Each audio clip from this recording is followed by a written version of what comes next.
គឺយើងរៀន pressure verb 5 be into someone chat up with someone okay hit it up pair up with go for បាទ go for បាទអញ្ចឹងស្វាគមន៍មកកាន់ថ្នាក់រៀនភាសាអង់គ្លេសជាមួយ Mr. Soten នៅក្នុងវីដេអូនេះយើងនឹងបន្តសិក្សារៀនសូត្រទាក់ទងទៅនឹង pressure verbs relationship បាទ pressure verb ទាក់ទងនឹងទំនាក់ទំនងតោះយើងចូលរួមរៀនបន្តទាំងអស់គ្នា pressure verb របស់យើងនៅក្នុងវីដេអូមួយនេះបាទគឺ pressure verb ទី1គឺ be into someone បាទ be into someone បាទ be into someone គឺជា clear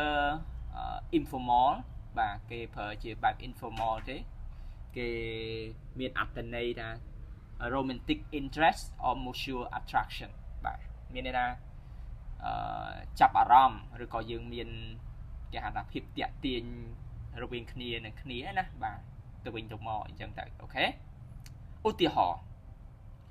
I think he's into her អញ្ចឹងមានថាគាត់ចាប់អារម្មណ៍លើនាងមានថាគាត់នឹងចូលចិត្តនាងអញ្ចឹងប៉ុន្តែចូលចិត្តដោយសម្ងាត់មានថាគាត់នឹងគេថាចាប់អារម្មណ៍យើងអាចប្រើថា interest អញ្ចឹងណាអូខេអញ្ចឹងគាត់ចាប់អារម្មណ៍លើនាងតែចាប់អារម្មណ៍ពីជាការសម្ងាត់ថា into her យើងនិយាយអញ្ចឹងណាអូខេឧទាហរណ៍មួយទៀតគឺ they is into each other ឬក៏ they are into each other បាទអញ្ចឹងមានន័យថាពួកគេ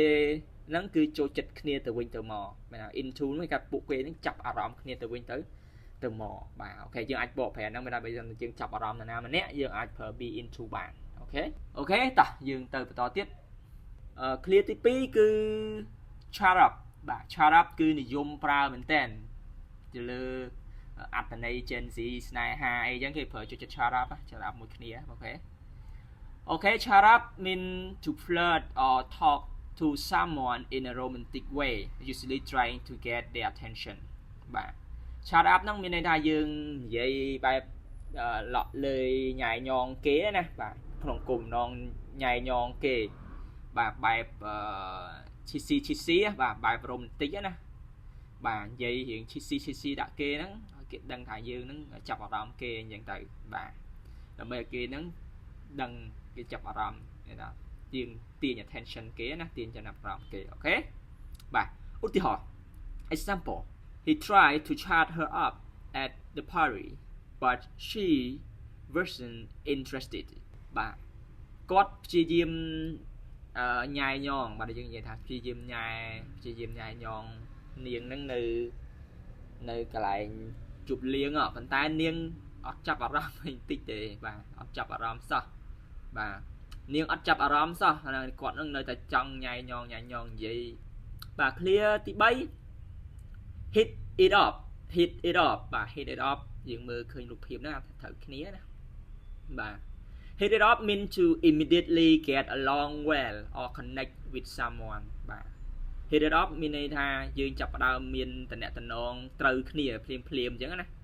ឬក៏មានតំណែងជាមួយគ្នានឹងភ្លាមបាទយើងអាចប្រើ hit it up បាន for example they met at the party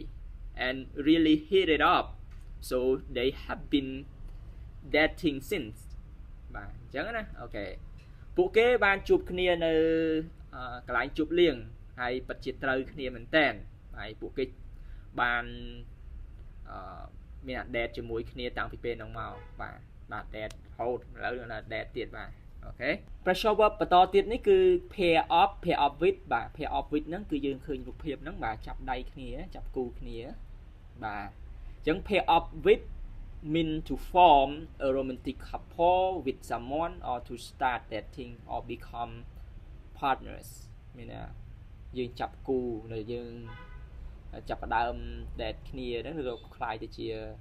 ដៃគូនឹងគ្នាណាអូខេ example she finally paired up with a guy from her class បាទនាងចុងក្រោយចាប់គូrecommend ជ្រើសរើសបរិសុទ្ធម្នាក់ជាគូណាចេញពីថ្នាក់នាងបាទ clear ចុងក្រោយរបស់យើងគឺ go for បាទ go for ណាបើស្រឡាញ់គេទៅរកគេទៅអូខេស្រឡាញ់គេសារភាពទៅប្រាប់គេទៅអូខេយើងថា go for it you can go for it បាទទៅយកណាបាទ okay go for mean to try to start a romantic relationship with someone or show a romantic interest បាទយើងនិយាយចំហ្នឹង go for យើងអាចបកប្រែថាទៅសារភាពឬក៏ទៅទៅរកគេអញ្ចឹងទៅធ្វើឲ្យមានតំណែងជាមួយគេណាយើងចូលចិត្តគេយើងស្រឡាញ់គេយើងទៅចិត្តគេអញ្ចឹងទៅមានតែសារភាពប្រាប់គេអីចឹងទៅ